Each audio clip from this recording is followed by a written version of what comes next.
안녕하십니까. 2월 25일 오전 김경국TV 시작하겠습니다.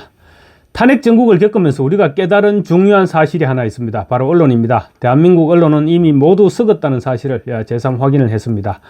어떤 언론은 좌파로 이미 물들어서 더 이상 고쳐 쓸 수 없을 정도로 망가져 버렸고, 또 어떤 언론은 시류에 영합하는, 그래서 바람이 불어오면 그 방향으로 재빨리 엎드리는 기가 막힌 기민성을 보여주기도 했습니다.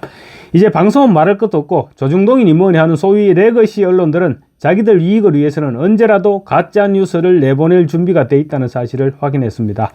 단순한 가짜뉴스가 아니라 의도적으로 기사를 왜곡하는 일까지 망설이지 않았습니다.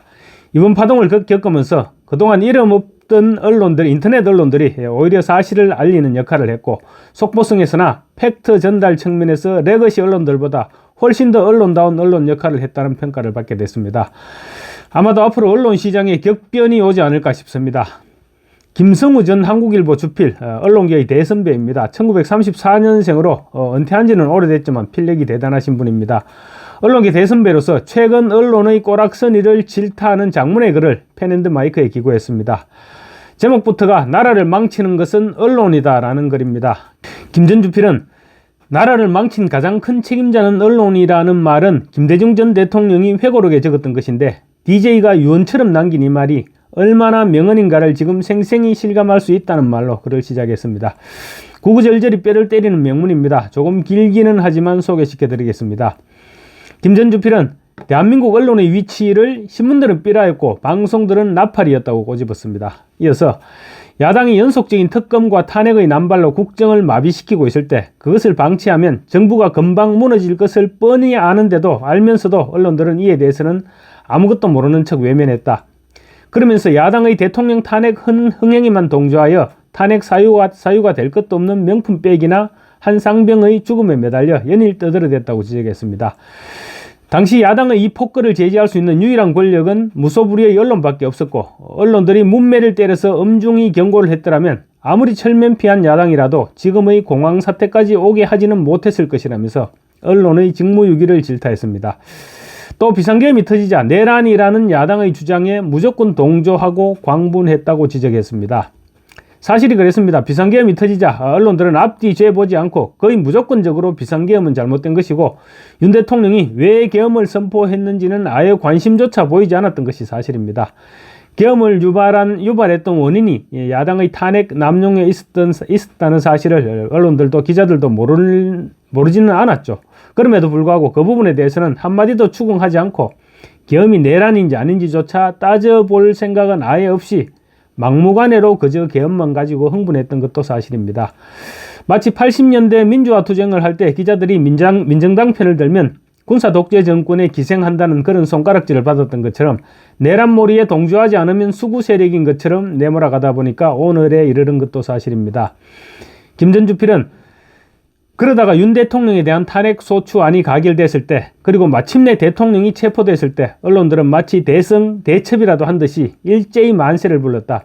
담합이라도 한 것처럼 목청껏 높이 환호성을 질러대며 열광했다. 언론의 발광이었다라고 꼬집었습니다. 윤 대통령 체포를 반대하는 국민들이 한남동 공관 앞에 그 차디찬 아스팔트에서 밤을 새면서 탄핵 반대를 외쳤지만 레거시 언론들은 의도적으로 외면하고 무시했던 것이 사실입니다. 그때부터 언론들은 국민들로부터 외면당하기 시작했습니다. 오히려 인터넷 언론들과 유튜버들이 윤 대통령 체포 적극 반대를 외치면서 제대로 된 사실들을 보도해왔던 것입니다. 김 전 주필은 반란을 외치기 시작한 것은 야당이지만 이것을 복창해서 확장시킨 것은 언론이다. 언론이 계엄을 처음부터 무턱대고 반란이라고 소리소리 지르지 않았더라면 나라가 이렇게 요동치지는 않았을 것이다. 계엄을 내란이라고 한다면 직무유기로 계엄을 유도한 언론은 내란을 사주한 것이다. 언론이야말로 국헌문란에 동조함으로써 반란에 동조했다고 지적했습니다. 그러면서 언론이 재구시를 했다면 야당의 의회 독재는 주춤했을 것이다. 야당의 폭주를 언론이 막아줬으면 계엄은 없었을 것이라고 말했습니다. 김 전 주필은 현직 대통령의 구속은 국가적 대환난이요, 어떤 후환이 수반될지 모를 위기일 수도 있다. 이것 하나 분간할 줄 모르는 철없는 언론들은 초상집에서 고성방가하고 춤추고 있다. 힘 빠진 대통령이 만만해지니까 현직 대통령에 대한 한 줌의 경의도 없이 린치를 가하고 함부로 물어뜯는다. 궁극적 책임은 언론에 있다. 오늘의 비상사태를 초래한 것은 전적으로 무책임한 언론의 책임이다. 언론의 국가의식 마비증이다 라고 적었습니다. 그렇습니다. 우리나라 언론은 지금 자기들 권리만 주장했지 의무라고는 손톱만큼도 생각하고 있지 않는 것이 현실입니다. 김 전 주필은 이어서 탄핵 남용, 계엄 남용에 이어서 언론 자유가 남용되고 있다고 지적했습니다. 그는 언론이 휴지가 된 신문지처럼 남용되고 있는 것이 아니라 입 빠진 칼처럼 남용되고 있다. 붓은 칼보다 무섭다. 구부러진 붓은 입 빠진 칼보다 더 무섭다. 탄핵을 탄핵하라. 남용하는 계엄이 탄핵해야 되는 것이라면 남용하는 탄핵도 탄핵당해야 하고 언론 자유를 남용해서 탄핵을 선동한 언론도 탄핵되어야 마땅하다고 일갈했습니다.